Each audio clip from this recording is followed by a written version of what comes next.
जीवित और महान समर्थी परमेश्वर, हमारे हृदय से आपका धन्यवाद करते हैं।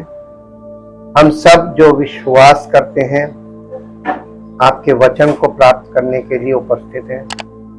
हम आपका धन्यवाद करते हैं पवित्र वचनों के लिए जो हमें पवित्र आत्मा के द्वारा प्राप्त होते हैं, ताकि प्रभु हम आपकी योजना को जानें, आपके वचन के द्वारा हर एक सच्चाई अच्छी तरीके से जानें, ताकि प्रभु हम उस राज्य को जो हम आंखों से देख नहीं सकते, उस राज्य को आपके वचन के द्वारा स्पष्ट रूप से देख सकें और समझ सकें, ताकि प्रभु हमारा जीवन, हम सब विश्वासियों का जीवन आपकी इच्छा और योजना के अनुसार आपके लिए समर्पित हो और हम उस राज्य में बढ़ें जिसमें प्रभु आप हमें ले जाना चाहते हैं। पवित्र आत्मा की अगुवाई में हम चलें और आपकी बड़ी महिमा को अपने जीवन में देखने पाएं। आदर और महिमा आपको मिले। इस प्रार्थना को परमेश्वर के इकलौते पुत्र प्रभु यीशु मसीह के पवित्र नाम से मांगते हैं, आमीन। सबको जय मसीह की। परमेश्वर का धन्यवाद करते हैं इस अच्छे अवसर के लिए। आज हम लोग जैसा कि अभी फॉलन एंजल्स के बारे में अध्ययन कर रहे हैं और दुष्ट यानी शैतान की शक्तियां, किंगडम ऑफ हेवन यानी स्वर्ग के राज्य के दो भाग हैं। एक जहां परमेश्वर का सिंहासन है और परमेश्वर के स्वर्गदूत है, दूसरा शैतान और उसके दूत जो अंधकार। तो जो हेवनली रेल्म है यानी स्वर्गीय क्षेत्र है, वहां पर दो भाग हैं, जैसा कल हम लोगों ने देखा। क्यों हम ये चीज आपके साथ बता रहे हैं, बांट रहे हैं, ये बहुत जरूरी है। मसीही जीवन शारीरिक जीवन है ही नहीं, मसीही जीवन आत्मिक जीवन है। और आत्मिक जीवन में अगर आप कहते हैं कि मैं आत्मिक जीवन में हूं, मैं मसीह में हूं और इन सब बातों से आप अनभिज्ञ हैं, तो आप नहीं हैं, आप अपने आप को धोखा दे रहे हैं और कोई बात नहीं है। सबसे पहले आज इस बात को देखेंगे कि हम क्यों इन बातों को आपके साथ शेयर कर रहे हैं। मत्ती रचित सुसमाचार उसका 6 अध्याय, मत्ती रचित सुसमाचार और उसका 6 अध्याय,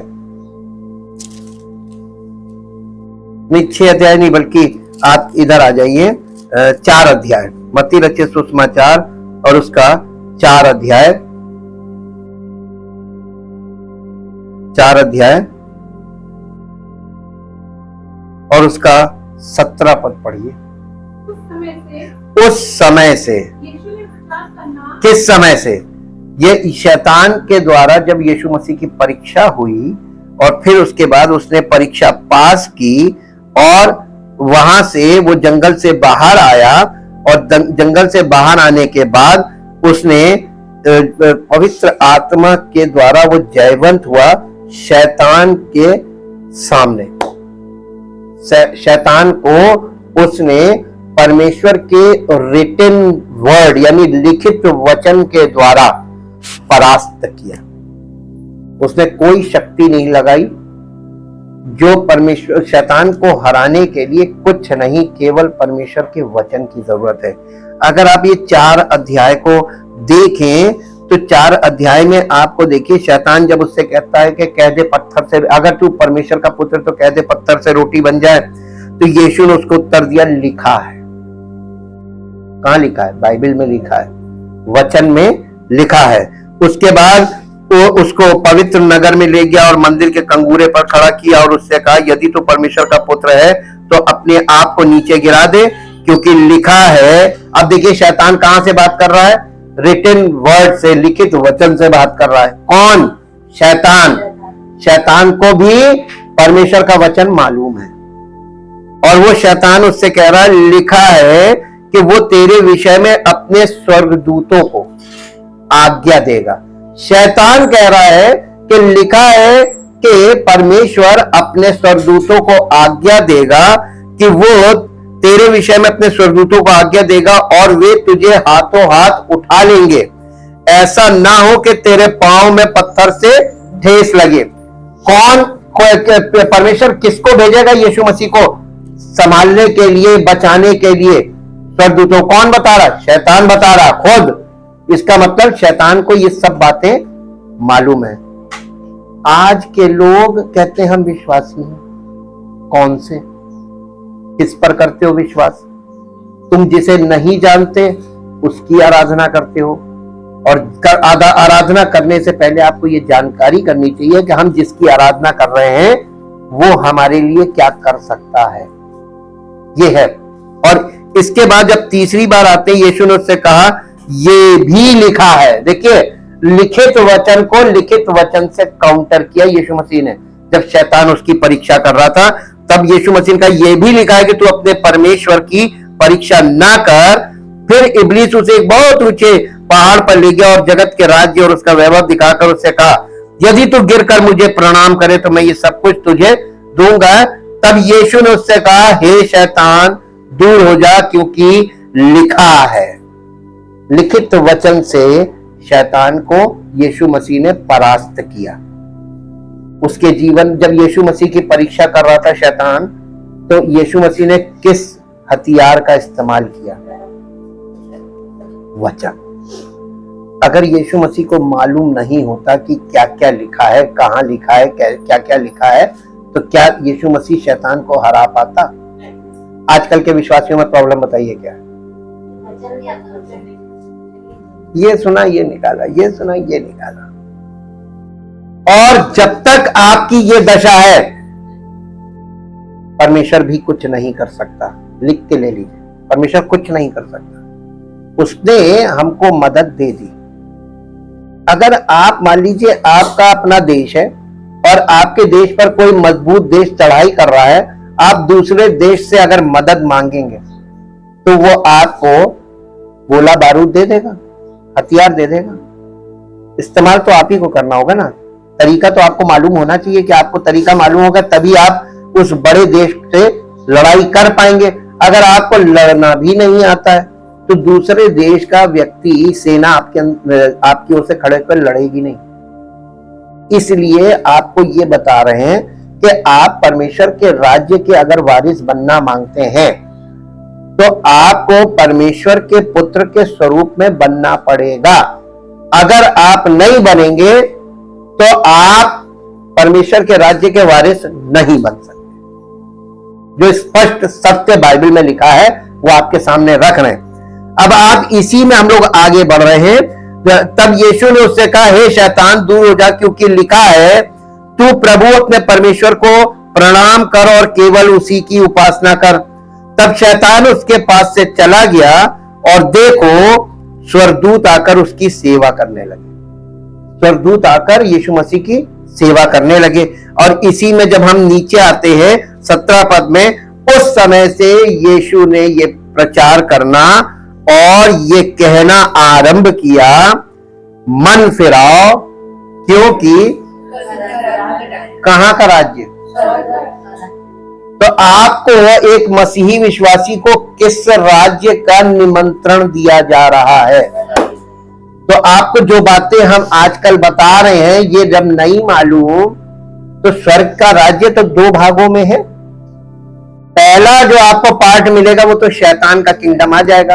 और अगर आपने परमेश्वर के वचन से आप परिचित नहीं हैं और आपको शैतान के बारे में, फॉलन एंजल्स के बारे में, दुष्ट आत्माओं के बारे में, प्रिंसिपैलिटीज और पावर्स के बारे में कुछ नहीं मालूम, तो आप किसको ईश्वर मानोगे?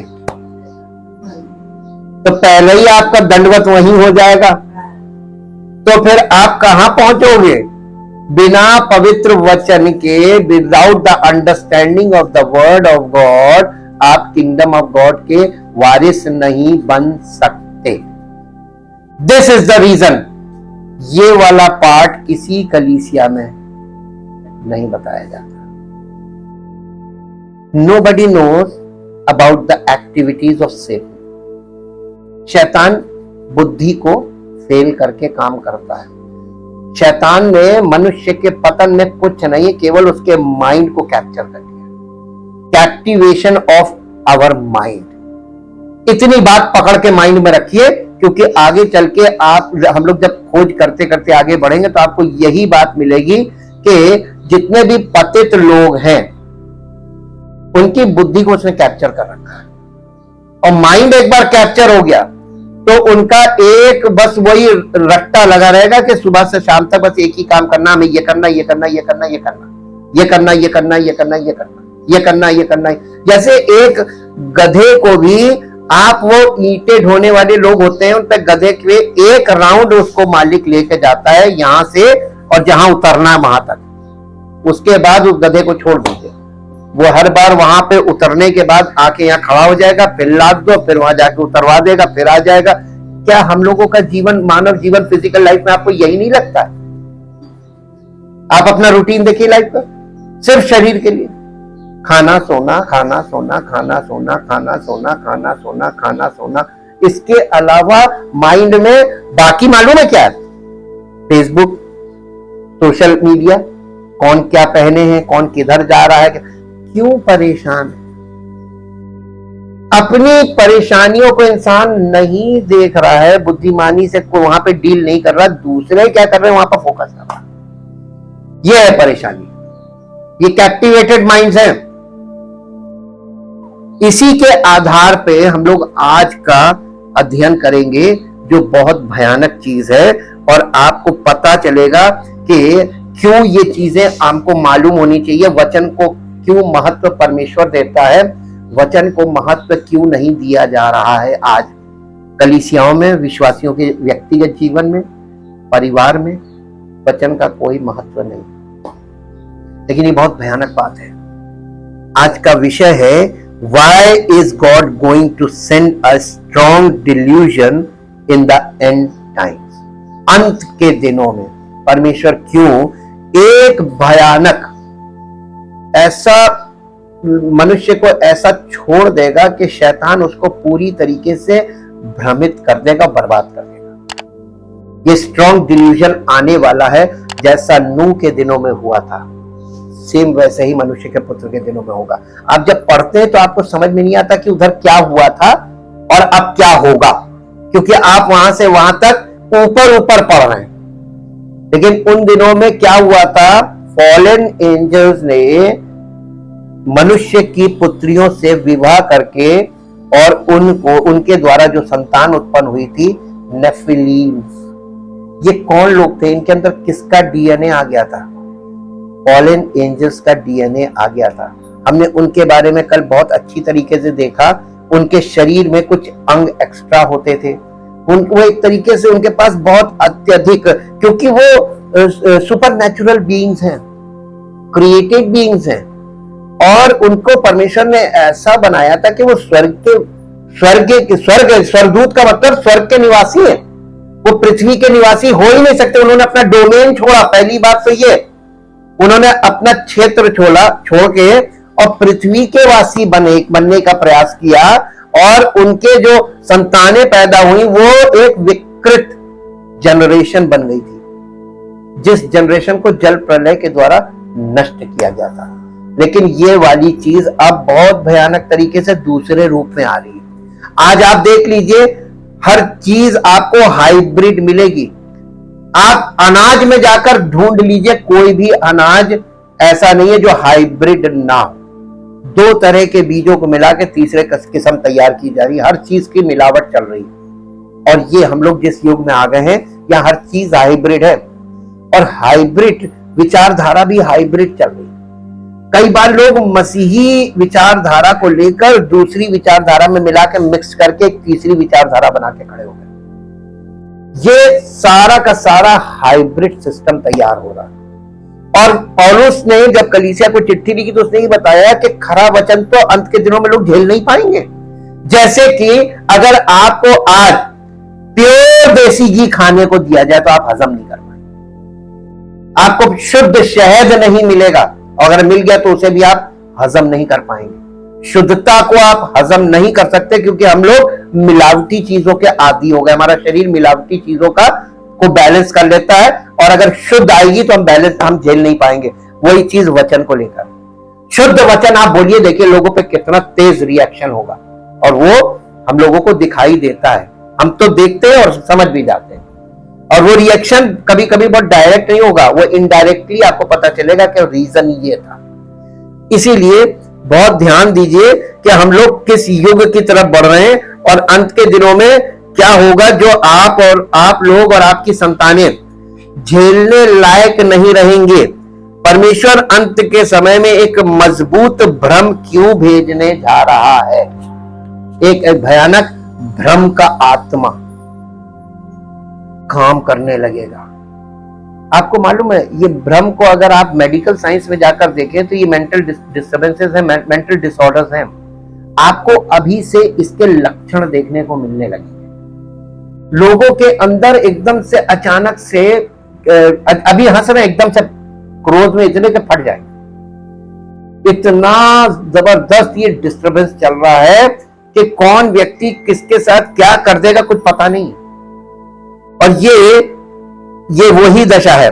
बाइबल स्पष्ट करती है कि परमेश्वर अंत के समय में एक मजबूत भ्रम क्यों भेज रहा है। वो इसके लिए मेरे साथ निकाल लें दूसरा थिस्सलुनीकियों उसका 2 अध्याय, उसका 10 से 12 पद तक पढ़ेंगे। 10, 11, 12 3 पद पढ़ेंगे। हो सके तो इसको इंग्लिश में भी निकालिएगा। और नाश होने वालों के लिए अधर्म के सब प्रकार के धोखे के साथ होगा, क्योंकि उन्होंने सत्य से प्रेम नहीं किया, जिससे उनका उद्धार होता। इसी कारण परमेश्वर उनमें एक भटका देने वाली क्या भेजेगा? सामर्थ्य का मतलब आप लोग समझते हैं? पावर। और पावर को अभी आप लोग नहीं जानते। ये जो आप अनसीन पावर्स है ना, प्रिंसिपैलिटीज एंड पावर्स, इनको अभी आप बहुत हल्के में ले रहे हैं। आपको लगता है कि नहीं हमारा कुछ नहीं बिगाड़ पाएंगे, लेकिन जब ये समय बहुत इसके लक्षण आ गए हैं, हम आपको पहले से बता रहे, जब लक्षण हमें दिखने लगे हैं तभी हम आपको सतर्क कर रहे हैं कि अब आप बच नहीं पाओगे। वचन के बिना आपके पास कोई चीज नहीं है जो आपको बचा सके।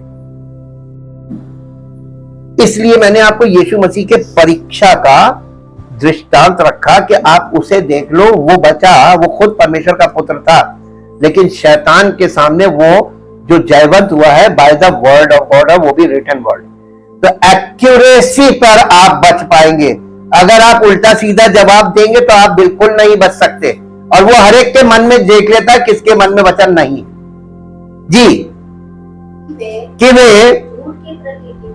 वे झूठ की प्रतीति करें, ताकि जितने लोग सत्य की प्रतीति या सत्य पर विश्वास नहीं करते वरन अधर्म से प्रसन्न होते हैं, वे सब दंड पाए। ये देखिए, मसीह में 2 पुनरुत्थान हमने आपको बताया था ना। जब हमको मसीह में जीवन का पुनरुत्थान मिल रहा है, उसी के साथ साथ लोगों को दंड का पुनरुत्थान भी मिलेगा। पुनरुत्थान उधर भी होगा, लेकिन वो दंड का पुनरुत्थान होगा। अब आपको ये बहुत टिपिकल चीज जो हमने आपके सामने खोली है, इसको समझने के लिए अब इसको इंग्लिश में पढ़ दीजिए। And by unlimited seduction. Seduction का मतलब क्या होता है मालूम है? किसी बात को लगातार सुनकर मोहित रहना और उस बात में निश्चिंत हो जाना। हम वचन सुनते हैं, हम कलीसिया में जाते हैं, हम वचन सुनते हैं, हम कलीसिया में जाते हैं। ये सिडक्शन है, एक तरीके का। हाँ, एक तरीके का नशा जी। To evil and all wicked deception, यानी दुष्टता का धोखा। दुष्ट व्यक्ति, आपको शैतान ने शुरू से धोखा दिया, वो बहुत बड़ा धोखेबाज है। धोखेबाज भी, ड्रामेबाज, एक्टर, और वो आपसे एक्टिंग करवा के आपको फंसा देगा। क्यों लिखा हुआ है कि वचन पर चलने वाले बनो, केवल सुनने वाले नहीं। वो अपने आप को धोखा देते। ये धोखा आपके अंदर कौन डालता है? शैतान।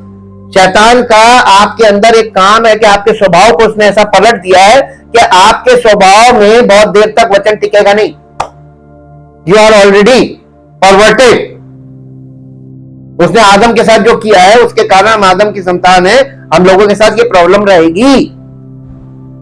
जी, for those for those who are perishing, going to perdition, because they did not welcome the truth, they did not welcome the truth, but refused to love it, but refused to love it, and they might be saved. and they might be saved. Therefore, God sends upon them a misleading influence, a working of error, and a strong delusion to make them believe what is false. परमेश्वर ही ये करेगा। परमेश्वर जब देखेगा कि लोगों को सच्चा वचन और सच्चाई नहीं पसंद है, वो पसंद नहीं कर रहे हैं, तो झूठी कलीसियाएं क्यों खड़ी होने दी उसने? अब बताइए कि उनको झूठ पसंद है, भाग के वहां जाएंगे थोड़ी देर की खुशी के लिए, थोड़ी देर के आनंद के लिए, तुरंत आराम पाने के लिए, तुरंत वहां पे, और उन चीजों में तो परमेश्वर की ओर से ये किया गया है ताकि वे उधर चले जाएं और नाश हो जाए। झूठ में विश्वास कर लो जाओ। तो परमेश्वर ने दो रास्ते बना दिए। अब आप बताइए कि आज के युग में परमेश्वर दो कलीसियाओं का, ये परमेश्वर के वचन बता रहे हैं, दो कलीसियाएं हैं कि नहीं, और परमेश्वर की योजना के अंतर्गत है कि नहीं? तो झूठी शिक्षा क्या कर रही है? ये उन लोगों के लिए है जो सच्चाई को पसंद नहीं कर रहे हैं। परमेश्वर को मालूम था कि जो सच्चाई नहीं पसंद करेगा तो वह ऐसी कलीसिया ढूंढेगा जहां वो अपने आप को कंफर्टेबल महसूस करे। तो उसने पहले से खड़ी करी, और पहले से जो खड़ी है, परमेश्वर का ठीक, तुम जाओ, तुम्हें दिखावा पसंद है, स्टेज पे खड़े होकर तुम्हें अपने आप को प्रकट करना पसंद है, जाओ। जहां पे शुद्ध वचन है वहां पे तो परमेश्वर का आत्मा काम करेगा, परमेश्वर का वचन काम करेगा, सत्य काम करेगा। लेकिन जहां ये सब नहीं है, वहां पे दिखावा है, तो तुम वहां जाओ। और इस तरीके से वो गेहूं और भूसी को अलग अलग आराम से कर रहा है और लगभग कर चुका है। अब हम लोग एंडिंग पार्ट में आ गए हैं। अगर आप न्यूज खोल के देख लीजिए तो एकदम एक क्लिक पर चारों तरफ लड़ाइयां बहुत तेज पकड़ लिया, स्पीड हो गई। ये अभी थोड़ी देर पहले की खबर बता रहे हैं, हम लोग के क्षेत्र में भी शुरू होने जा रही है, बहुत भयानक, कुछ घंटों में। चाइना बहुत तेजी से इधर की तरफ जब शुरू होगी तो हम लोग का क्षेत्र भी आ जाएगा वॉर जोन में। आप बच के जाओगे, बिल्कुल एक्यूरेसी है। बिल्कुल हम लोग एकदम कदम कदम करके ऐसी दिशा में बढ़ रहे हैं जहां आगे वचन आपको एक एक चीज पहले से इंडिकेट कर रहा है। सीधे शब्दों में कहें तो परमेश्वर उन लोगों के लिए एक मजबूत भ्रम भेजता है जो मसीह के सुसमाचार पर विश्वास नहीं करना चाहते हैं। जो लोग उसका मजाक उड़ाने और उसे अस्वीकार करने में आनंद लेते हैं, वो उनकी निंदा करेगा। ये एक व्यक्ति की पसंद है कि वो शास्त्रों में प्रस्तुत यीशु मसीह के सत्य को स्वीकार करे और उस पर विश्वास करे या नहीं। सत्य और परमेश्वर द्वारा दिए गए प्रेम को प्राप्त करना इसकी शिक्षाओं के अनुरूप है। इसके विपरीत सत्य को जानना और उसका पालन ना करना परमेश्वर के क्रोध का सामना करना है। परमेश्वर का क्रोध तो उन मनुष्यों की सब अभक्ति और अधर्म पर स्वर्ग से प्रकट होता है जो सत्य को अधर्म से दबाए रखते हैं। रोमियो की पत्री उसका पहला अध्याय उसका 18 पद मैंने पढ़ा आपके सामने। रोमियो की परमेश्वर का क्रोध तो उन लोगों की, ये अभक्ति और अधर्म क्या है? सब लोग, हर कलीसिया में उनका अपना विश्वास है। हम ये विश्वास करते हैं, दूसरे में जाएंगे तो वो कहेंगे हम ये विश्वास करते हैं, तीसरे में जाएंगे तो उनका विश्वास अलग है। सबके अलग अलग विश्वास हैं। इसका मतलब जब उनमें आपस में एक विश्वास नहीं है तो इसका मतलब वो बाइबल के अनुसार नहीं चल रहे हैं। उन्होंने अपने बाइबल में से अपने लिए कुछ पद छांट लिए हैं जिनका वो विश्वास करते हैं और जिनका वो प्रचार करते हैं, जिन पर वो शिक्षा देते हैं। तो क्या आपको वहां उद्धार प्राप्त होगा? सत्य मिलेगा? वहां सत्य है ही नहीं। इसी को डिनोमिनेशन कहते हैं। टीचिंग्स ऑफ डिनोमिनेशन कहते हैं, डॉक्ट्रिन कहते हैं, इनकी शिक्षा के सिद्धांत को डॉक्ट्रिन बोला जाता है। और ये पहले से डिवीजन है और पहले से ये चल रहा है और इसमें लोग परिपक्व लगभग हो चुके हैं। अब आप देखिए, सच कहे तो मनुष्य के लिए सत्य को जानने और उसका पालन करने से इनकार करने से अधिक खतरनाक कोई स्थिति नहीं। ये बहुत डेंजरस स्टेज है जब लोग सच्ची जगह को और परमेश्वर के सच्चे वचन को ठुकरा कर संसार में उन जगहों पर जा रहे हैं जहां उनकी इच्छा के अनुसार कुछ हो रहा है, जहां उन्हें पसंद आ रहा है, और खुद तो जाते हैं, दूसरों को भी। तो ये समान स्वभाव वाले लोग होते हैं जिनके नेचर्स कॉमन होते हैं। कॉमन नेचर वाले लोगों का एक ग्रुप होता है, वो पूरा ग्रुप ओढ़ के चला जाता है। लेकिन ये परमेश्वर की योजना है। हमको कई बार लोग हमसे बात करते हैं, कहते हैं आपको, हमने कहा नहीं, हमें कोई फर्क नहीं पड़ता, क्योंकि हम, ये कलीसिया किसकी है? जिसकी कलीसिया है वो काम कर रहा है। तो मेरी हो तो मैं, तुम परेशान, मेरी कोई चीज नुकसान तो हो नहीं रही, हमें परेशान होने की क्या जरूरत है? नुकसान तो उनका हो रहा है जो आज नासमझी दिखा रहे हैं, कल फंस जाएंगे। वापसी का कोई रास्ता होता नहीं है। अब आप देखिए शैतान कैसे संसार से तो प्रभु निकाल के लाता है। अब यहां पर आपको एक बहुत भयानक बात बताते हैं। अगर आप पुराने नियम में इजराइलियों का इतिहास जाकर देखिए, मिस्र की गुलामी में से परमेश्वर ने मूसा की अगुवाई के द्वारा इजराइलियों को निकाला था, और उसके बाद भी वो लोगों ने परमेश्वर को और सेवक को जो पवित्र आत्मा के द्वारा उनकी अगुवाई करता था इतना परेशान किया, इतना परेशान किया, इतना परेशान किया, इरिटेट किया। उसके बाद परमेश्वर ने उनको एक ऐसी गुलामी में उनकी इच्छा के अनुसार जाने दिया। मालूम कौन सी? बेबीलोन। जब वो बेबीलोन की कैप्टिविटी में चले गए, पकड़ में, बंधुआई में, संसार से निकाल लेगा परमेश्वर, बेबीलोन से उसने निकाला। कहता वहां से खुद निकल गया। और आपको मालूम है, एक बार बेबीलोन में फंस जाएंगे आप तो निकल नहीं पाएंगे, क्योंकि वो वहां पर आप रिलीजियस सिस्टम में फंस जाते हैं। आने वाले समय में आपको इन चीजों का भी पूरा पूरा स्पष्टीकरण बाइबल से मिलेगा। पहले आप इसके पहले के प्रारंभिक स्टेजेस को समझेंगे, तब आप वो बड़ी स्टेजेस को समझ पाएंगे। अब इसी तरीके से हम लोग ये देखते हैं कि क्यों परमेश्वर कलीसिया में वचन को प्रधान रख रहा है, क्यों वचन को महत्व दिया जा रहा है, क्यों विश्वासी को वचन पर ज्यादा ध्यान देना है। और ये देखिए रोमियो की पत्री 1 अध्याय के 18 पद में ये लिखा, सच कहे तो मनुष्य के लिए सत्य को जानने और उसका पालन करने से इनकार करने से अधिक खतरनाक कोई स्थिति नहीं है। ऐसा करना हृदय को कठोर करना और परमेश्वर की निंदा को सुनिश्चित करना है। जब कोई सत्य को जानता है और उसका पालन करने से इनकार करता है तो वो किसी भी झूठ, किसी भी धोखे, किसी भी असत्य के अधीन होता है जिसे मानवता गढ़ सकती है, क्योंकि परमेश्वर को जानने पर भी उन्होंने ना तो उसकी महिमा की और ना धन्यवाद किया, परंतु व्यर्थ विचार किए और उनका मूर्ख मन अंधेरा हो गया और अपने आप को बुद्धिमान जताकर वे मूर्ख बन गए। रोमियो की पत्री उसका पहला अध्याय उसका 21 और 22 पद पढ़ दीजिए। इस कारण कि परमेश्वर को जानने पर भी उन्होंने परमेश्वर के योग्य बड़ाई और धन्यवाद ना किया, परंतु व्यर्थ विचार करने लगे, यहाँ तक कि उनका निर्बुद्धि मन, पहले मन क्या था? निर्बुद्धि। अब क्या हो गया?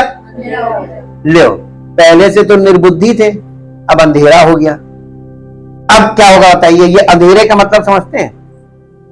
अंधेरा हमेशा सेटन को ही दिखाता है, स्पिरिट ऑफ सेटन को दिखाता है। किस में चले गए? आराम से उसने यूं ले लिया, ये हलवा है, ये मेरे लिए तो हलवा है। और परमेश्वर ये चाहता है कि उसके जितने लोग हैं वो उनको तो निकाल लेगा, क्योंकि वो लोग इन चीजों में मन नहीं लगाएंगे। अब फिर हम आप फिर पीछे जाते हैं। Every tree reproduces its own kind. Seed begets its own kind. अभी भी मेरी बात किसी को समझ में नहीं आई होगी। क्या आपको आ गया? यस, बताइए। जो भी सीड है जी, वो अपनी ही काइंड में डालना चाहिए। यस। आप जैसे हैं आप हम जैसा हमारा स्वभाव, हमारा डीएनए है, हमारे बच्चों का डीएनए वही होगा, लेकिन दूसरे का डीएनए वैसा नहीं हो सकता। डीएनए आता है बाय बर्थ, किसके द्वारा हमारा जन्म हो रहा है, वो हमारा डीएनए। अब आप एक बात बताइए, जो ऑलरेडी सैतानिक डीएनए के अंतर्गत हैं, उनका डीएनए नहीं बदल सकता। ये एक प्रॉब्लम है। इसलिए वचन बहुत स्पष्टता से, पौलुस ने बहुत स्पष्ट तरीके से इन चीजों को रखा है। 21 और 22 पद पढ़ा जी। वे अपने आप को बुद्धिमान जताकर मूर्ख बन गए और अविनाशी परमेश्वर की महिमा को नश्वर मनुष्यों और पक्षियों और चौपायों और रेंगने वाले जंतुओं की मूरत की समानता में क्या कर दिया। और ये ग्लोबल बताया जा रहा है, यूनिवर्सली ये हुआ है, और आज यूनिवर्सली यही हो भी रहा है। किसका किंगडम जमीन पर बढ़ रहा है? हमको किस किंगडम के लिए यीशु मसीह ने बुलाया? तो परमेश्वर, अब शैतान, किंगडम ऑफ सैटन ये है, इसके उस पार है किंगडम ऑफ गॉड। कनेक्शन कैसे होगा?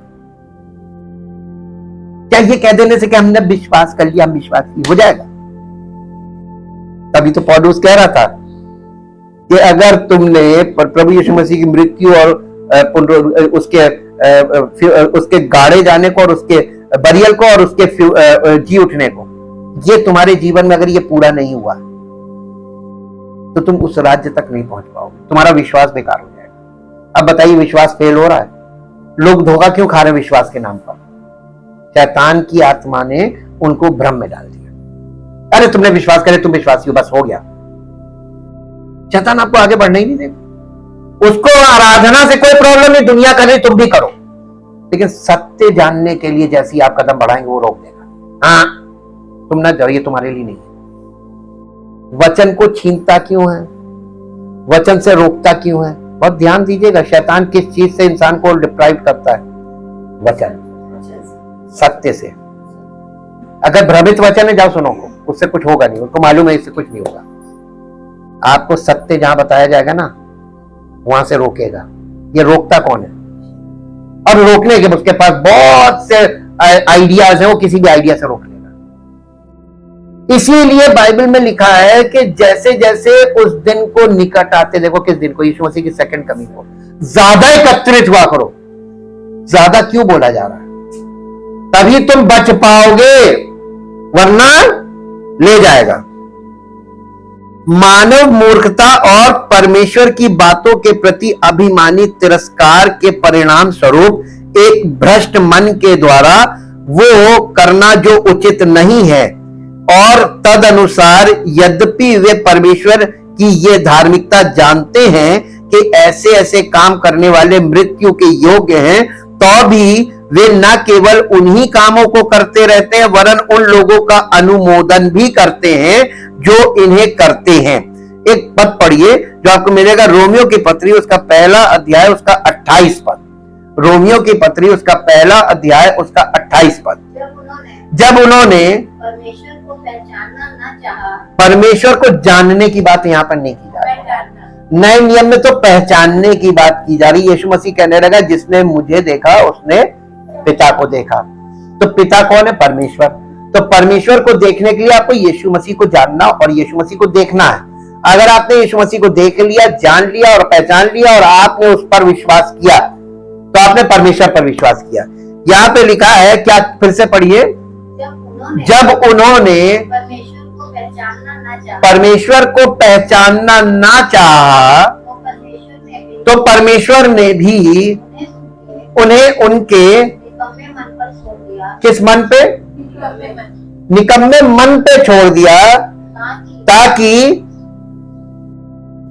कि वे अनुचित काम करें, ताकि वे अनुचित, काम करें। इसको इंग्लिश में पढ़ दीजिए in English, Romans chapter 1 verse 28। And so, And so, since they did not see since they did not see fit to acknowledge God fit to acknowledge God or approve or approve of Him of Him or consider Him or consider Him worth the knowing, worth the knowing, God gave them over over to a base and condemn mind, and condemn mind to do things not proper or decent, but loathsome।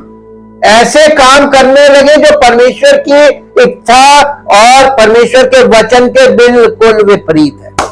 आज कलीसियाओं में क्या हो रहा है? यही हो रहा है। क्या ये किसने किया? उसने, मालूम है, उसने ये कह दिया था, आप जब उसने 7 कलीसियाओं को पत्री लिखी है, उसने वहां पर क्या बोला मालूम है?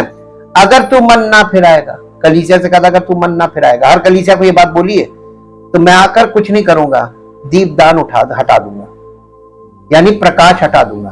और अगर कलीसिया में से प्रकाश गया तो किसका किंगडम हो गया? अंधेरे में। तो टटोलते फिरेंगे, सब अपनी अपनी थ्योरी लेकर खड़े होंगे। जितने विश्वासी होंगे आकर गवाही के टाइम में सब अपनी अपनी थ्योरी बोलेंगे, अपना अपना विश्वास बकेंगे। और क्या हो रहा है? हर वचन को, हर पद को, एक ही पद को 4 लोग अपने अपने वर्जन में बोल रहे। ये क्या है? ये क्या हो रहा है? आप इसको अच्छा समझते हैं? अच्छा नहीं है। रॉन्ग, गलत व्याख्याएं करना, दिस इज अ सिन। ये वचन में मिलावट करना है। मनुष्य अपनी भावना, अपनी इच्छा मिलाकर वचन में उसका व्याख्या कर रहा है, and this is a great sin. इससे लोगों को लाइट नहीं मिलती, बल्कि सुनने वाले बिगड़ जाते हैं। ये बहुत सीरियस मैटर है। इसलिए शैतान कितनी आसानी से भावनाओं को, आपकी भावनाओं के द्वारा वचन में खिलवाड़ कर रहा है। और आप लोग उस समय भावना में मुग्ध होते हैं, तो आप ये नहीं देख रहे हैं कि वचन में कौन से एरर बताए जा रहे हैं। व्याख्या तो की जा रही, लेकिन इसमें एरर आ रहा है। उस एरर को वो आपके दिमाग से उड़ जाता है। ये ध्यान रखिए। इसके साथ साथ लिखा है, एक और पद पढ़ दिए, रोमियो की पत्री 1 अध्याय उसका 32 पद, 32 वर्ष। वे तो परमेश्वर की ये विधि जानते हैं कि ऐसे ऐसे काम करने वाले मृत्यु के दंड के योग्य है, तो भी न केवल आप ही ऐसे काम करते हैं, वरन ऐसे काम करने वालों से प्रसन्न भी होते हैं। और खूब तालियां बजती है। वेरी गुड, बहुत बढ़िया, गुड शेयरिंग। हो रहा है, कलीसियाओं में हो रहा है। क्या ये सही हो रहा है? According to the word of God in accuracy, this is a great sin. वचन के साथ खिलवाड़ करना है। शैतान क्या करता है? वचन में मिलावट कौन करता है? छोटी छोटी मात्राओं को इधर उधर करना, ग्रामेटिकल फॉल्ट करके उस चीज को पेश कर देना, ये कौन करता है? आरंभ से वो यही तो करता आ रहा है। ये कौन सा माइंड काम कर रहा है? लोगों को पता नहीं चल रहा, अभी तो लोगों को मजा आ रहा है। अभी थोड़े समय बाद देखिएगा, यशाया इसे संक्षेप में कहता है, उन्होंने अपने अपने मार्ग चुन लिए हैं और उनके मन अपने घृणित कामों से प्रसन्न रहते हैं। इसलिए मैं, यानी परमेश्वर, भी उनके साथ कठोरता का बर्ताव करूंगा और जिससे वे डरते हैं वही उन पर लाऊंगा। क्योंकि जब मैंने बुलाया तब किसी ने उत्तर नहीं दिया, जब मैं बोला तब किसी ने मेरी नहीं सुनी। उन्होंने वही किया जो मेरी दृष्टि में बुरा है और जो मुझे अप्रिय है वही किया, इसलिए परमेश्वर हार्ड हो जाएगा। यशाया नबी की पुस्तक उसका 66 अध्याय उसका 3 और 4 पद पढ़िए। यशाया 66 वर्स 3 और 4। बैल का बलि करने वाला मनुष्य के मार डालने वाले के समान, यानी हत्यारा है, मर्डरर है। तो भेड़ का चढ़ाने वाला जो भेड़ का चराने वाला है वो उसके समान है जो कुत्ते का गला, यानी अगर आप भेड़ की कुर्बानी चढ़ा रहे हैं तो आप कुत्ते का गला काट के चढ़ा रहे हैं, ये परमेश्वर घृणित कर रहा है जी। जो अन्न बलि चढ़ाता है वो मानो सुअर का, अरे बाप रे बाप कितना घृणित, ये पशु सबसे घृणित है बाइबल में, सुअर का लहू चढ़ा रहा है। आगे और जो लोबान जलाता है वो उसके समान है जो मूरत को धन्य कहता है। इन सबों ने अपना अपना मार्ग चुन लिया और घिनौनी वस्तुओं से उनके मन प्रसन्न, इसी को अधर्म और अभक्ति कहते हैं। अपनी अपनी भक्ति, अपना अपना धर्म बना रखा, इससे नफरत है परमेश्वर को। एक ही मूल से सारी जाति पूरी पृथ्वी पर रहने के लिए उसने बनाई है। तो आप परमेश्वर पे जब आते हैं तो सब एक ही जगह कनेक्ट होना चाहिए, सब अलग अलग क्यों भाग रहे हैं? ये सैतानिक किंगडम कैसे उसका एक्सपैंड हो गया? इसलिए क्योंकि मानव बुद्धि भ्रष्ट है और करप्ट है। अब आप देखिए कि अगर आपके कंप्यूटर का या आपके मोबाइल का प्रोसेसर उसमें करप्ट हो जाए अंदर, तो उसका कोई इलाज बताइए? एकदम बेकार हो गया। फाइलें करप्ट करेगा, वो आपको नुकसान पहुंचाएगा। वहां पर ऐसे में आप वचन डालेंगे, वचन करप्ट हो जाएगा। जब लोग सत्य को जानते हैं और उसे स्वीकार करने से इनकार करते हैं, जब वे इसका पालन करने से इनकार करते हैं और इसे अधर्म में रखते हैं, तो वे सत्य पर विश्वास करने के बजाय बुराई का आनंद लेने के कारण दोषी ठहराए जाएंगे। आप वचन को सुनते जाइए, सुनते जाइए, सुनते जाइए, सुनते जाइए और अपने मन से अपने शारीरिक जीवन में चलते जाइए। ये वही है कि आप सत्य आपके अंदर जा रहा है लेकिन आप उसके अनुसार चल नहीं रहे, उसको दबा रहे, अधर्म से दबाए।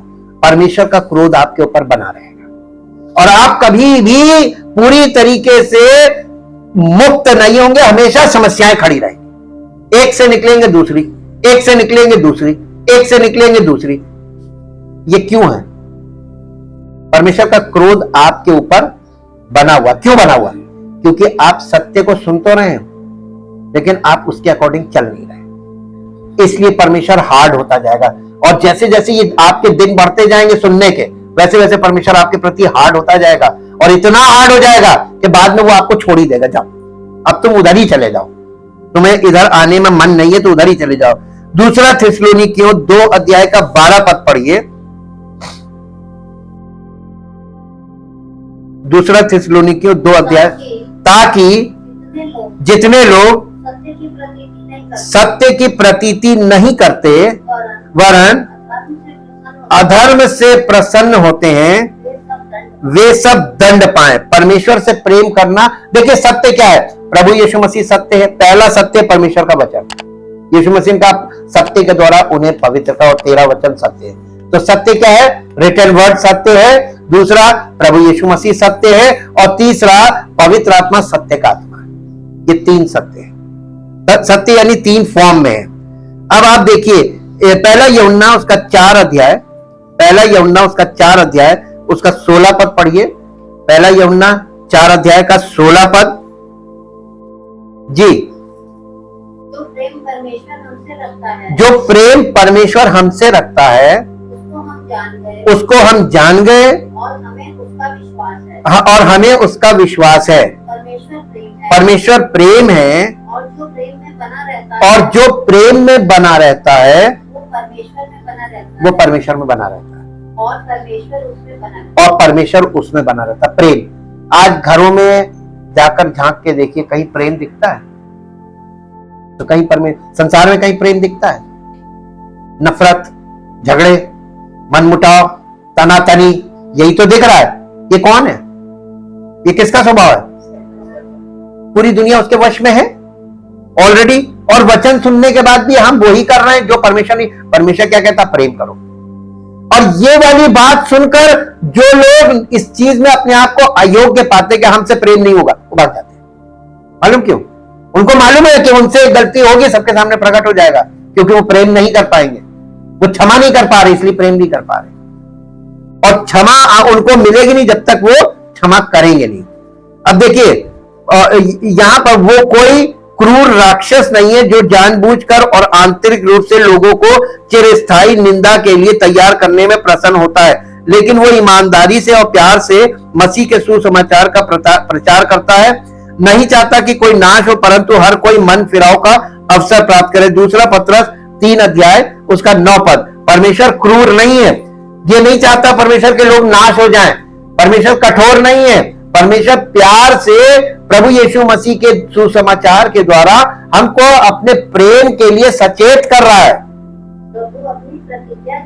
प्रभु अपनी प्रतिज्ञा के विषय में देर नहीं करता, जैसी देर कुछ लोग समझते हैं, पर तुम्हारे विषय में धीरज धरता है और नहीं चाहता कि कोई नष्ट हो, वरन ये कि सबको मन फिराव का अवसर मिले। अब यहां पर 1 मिनट रुक जाइएगा। संडे के दिन जो व्यक्ति पहले आ जाता है वो मालूम है उसी समय कुड़कुड़ाने लगता है, देखो कोई आता नहीं है, हम तो देखो यहां पे आके बैठ गए, हमारा टाइम वेस्ट हो। ये परमेश्वर के वचन में क्या लिखा हुआ? परमेश्वर नहीं चाहता कि कोई भी नाश हो, सबको मन फिराव का अवसर मिले। तो सबको अवसर देने के आप जल्दी आ गए, आपके पास उतना वो नहीं था, आपके पास आपने टाइम निकाल लिया, आपके पास उतनी लाइबिलिटीज नहीं है, तो आप जल्दी आ गए। लेकिन आप ये क्यों सोचते हैं कि सब लोग ऐसे ही आ जाएंगे? सब आपके जैसे नहीं है, किसी किसी को बहुत काम करके आना होता है। हाँ, और किसी नहीं, जो पहले आता है, जिस मान लीजिए जो रेगुलरली पहले आ रहा है, वो कभी भी जो लेट आते हैं उनके विषय में गलत धारणा ना बनाए, क्योंकि कलीसिया में जब सब एकत्रित होते हैं, परमेश्वर सबके एकत्रित होने का खुद इंतजार करता। जब वो करता तो हम लोगों को करना चाहिए कि नहीं करना चाहिए? अच्छी स्पिरिट में करना चाहिए कि आके कुड़कुड़ाने लगना चाहिए? और हम सुनते हैं हर संडे, हम यहां पर ये कुड़कुड़ाहट सुन लेते हैं। जो लोग आते हैं और करते हैं, हम सुनते हैं। हम बोलते इसलिए नहीं है क्योंकि हम वचन के द्वारा ही चीजों को स्पष्ट करना पसंद करते हैं। हम टोका टाकी पर्सनली पसंद नहीं करते, हम नहीं कोई बोलते। हम वचन को, क्योंकि वचन के द्वारा आपको समझ में आएगा कि परमेश्वर इस विषय में क्या कहता है, वो हमें मानना है। हमें अपनी एक दूसरे पर नहीं चलानी है, अपनी इच्छाओं को एक दूसरे पर थोपना बंद कर दीजिए। जब आप राज्य में आए तो राजा की मानिए। पूरे धर्म ग्रंथ में, बाइबल में, परमेश्वर लोगों को से सत्य को स्वीकार करने का आग्रह करते हैं, लेकिन जब लोग उसे अस्वीकार करते हैं और उसके संदेश को अस्वीकार करते हैं, तब तक नहीं परमेश्वर उन्हें कठोर बनाता है और उन्हें उनकी दुष्टता में उनके शाश्वत विनाश के लिए, भटकने के लिए एक भ्रमित दिमाग में बदल देता है। ये वही है जो प्रभु उन लोगों के बारे में कहते हैं जो सत्य को अस्वीकार करना चुनते हैं। उन्हें भटकना बहुत पसंद है, वे अपने पैर नहीं रोकते, इसलिए यहोवा उन्हें ग्रहण नहीं करता। अब वो उनकी दुष्टता को स्मरण करेगा और उन्हें उनके पापों का दंड देगा। यिर्मयाह नबी की पुस्तक 14 अध्याय का 10 पद पढ़ दीजिए। 14 अध्याय का 10 पद। यहोवा ने इन लोगों के विषय यूं कहा, इनको ऐसा भटकना अच्छा लगता है, ये कुकर्म में चलने से नहीं रुके, इसलिए यहोवा इनसे प्रसन्न नहीं है। वो इनका अधर्म स्मरण करेगा और उनके पाप का, हमने आपको क्या बताया? परमेश्वर माफ नहीं है, माफी नहीं है परमेश्वर के यहां। ये अनुग्रह हमको यीशु मसीह के बलिदान के द्वारा हम पर अनुग्रह किया है। कंडीशन माफी की क्या है? मसीह में तुम माफ करोगे तो उतने तुम्हारे, जितने माफ करोगे उतने तुम्हारे माफ होगे, जैसे माफ करोगे वैसे ही तुमको भी मिलेगी माफी। जो बोगे वही काटोगे। ये सोइंग एंड रीपिंग फॉर्मूला काम करता मसीह में। कुछ भी आपको ऐसे ही नहीं परमेश्वर ने दे दिया कि आपको दे दिया दूसरे को नहीं मिला। परमेश्वर पक्षपाती नहीं है, वो आपको भी उतना ही प्यार करता है, आपके परिवार से भी उतना ही प्यार करता है, क्योंकि वो पापियों से प्यार करता है, पाप से नहीं। पाप से नफरत करता है, पापियों से प्यार करता है। आपके अंदर से पाप जब हट जाएगा तो परमेश्वर तो आपसे प्यार करता है। जब आप पापी थे तब प्यार करता था, जब आप पाप के लिए मरकर मसीह के लिए जीवन बिताने लगते हैं तो परमेश्वर का विशेष अनुग्रह आप पर होगा कि नहीं होगा? पक्का होगा। फिर वो आपको छोड़ेगा नहीं। लेकिन आप पाप के स्वभाव में वो चीजें जो परमेश्वर को नहीं पसंद है वो करेंगे, परमेश्वर माफ नहीं करेगा, बिल्कुल नहीं। और मसीह में आने के बाद पलट जाने से तो माफी रास्ता ही बंद लिखा है उनके लिए। दोबारा उनको वो दोबारा यीशु मसीह को क्रूसीफाई करते, उनकी माफी नहीं है। ये बात लोग वचन के द्वारा अंडरस्टैंड करना नहीं मांग रहे हैं, या कर लिया समझ गए हैं इसलिए भाग रहे हैं। कुछ ना कुछ रीजन पर्सनल है। लेकिन परमेश्वर का वचन आज यहां पर एक फोकस पॉइंट है जिसपे हम लोग कल आगे थोड़ा सा फोकस जाएंगे। मेरे साथ एक पद पढ़ दीजिए इंग्लिश में, रोमन्स चैप्टर 1 वर्स 20 और वर्स 21। रोमन्स चैप्टर 20 और 21। Forever, since the creation of the world, ये 20 है ये, his invisible nature and attributes, that is his eternal power and divinity have been made intelligible and clearly discernible in and through the things that have been made his handiwork, so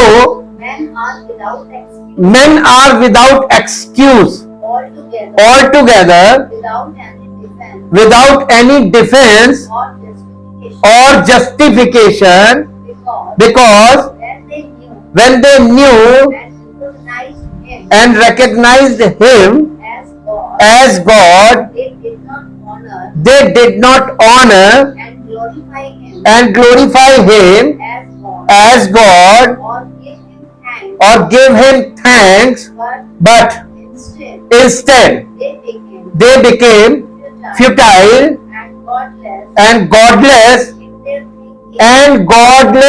in their thinking. अपने विचारों में वो परमेश्वर रहित विचारों में चले गए। गॉडलेस यानी परमेश्वर की आत्मा तो है ही नहीं। गॉडलेस का मतलब फिर सेटनी की आता है जी। vain imagining, foolish reasoning and stupid speculations, and their senseless mind were darkened, जिसको कहते हैं डिप्रेव्ड माइंड या रेप्रोबेट माइंड। परमेश्वर की वचन को ना मानने के कारण उनका माइंड रेप्रोबेट माइंड हो गया, यानी भ्रमित मन। और भ्रमित मन का व्यक्ति वचन को अंडरस्टैंड करने के योग्य ही नहीं। Thank you Jesus. जीवित और मान सामर्थी परमेश्वर, हम आपका हृदय से धन्यवाद करते हैं आपके महान प्रेम और उस अनुग्रह के लिए प्रभु, जो आपने अपने पुत्र के बलिदान के द्वारा समस्त मानव जाति के लिए खुले आम प्रकट किया। और जिन लोगों ने आपके पुत्र के बलिदान के द्वारा उद्धार पाया और आपकी महिमा को देख लिया प्रभु, आपका पवित्र आत्मा उनके जीवन में उनको उद्धार से परिपूर्ण करता है, परमेश्वर की महिमा से परिपूर्ण करता है। लेकिन जिन लोगों ने आपके वचन को सुना और आप पर विश्वास करने के बाद पलट गए प्रभु, हम आपका बहुत धन्यवाद करते हैं कि पवित्र आत्मा आपके पवित्र वचनों से हमें सब कुछ स्पष्ट दिखाता है और सब कुछ स्पष्ट समझाता है, ताकि प्रभु हम वो वाली गलतियां ना करें जिससे कि हम आपके सामने दोबारा फंस जाएं। प्रभु, हम आपका बहुत धन्यवाद करते हैं उन विश्वासियों के लिए जो वफादारी से कलीसिया में बने हुए हैं, वो आपके वचन को सुन रहे हैं। हम चाहते प्रभु आपका अनुग्रह उनके जीवन में ऐसा प्रकट हो कि उनकी समझ खुल जाए, वो आपके वचन को केवल सुनने वाले नहीं बल्कि उसको समझकर उसके अनुसार चलने वाले हों, ताकि उनके जीवनों से आपकी वो महिमा प्रकट हो कि आपका नाम इस पृथ्वी पर महिमान्वित होने पाए। सारी महिमा आपको मिले। इस प्रार्थना को प्रभु यीशु मसीह के पवित्र नाम से मांगते हैं, आमीन। Praise the Lord.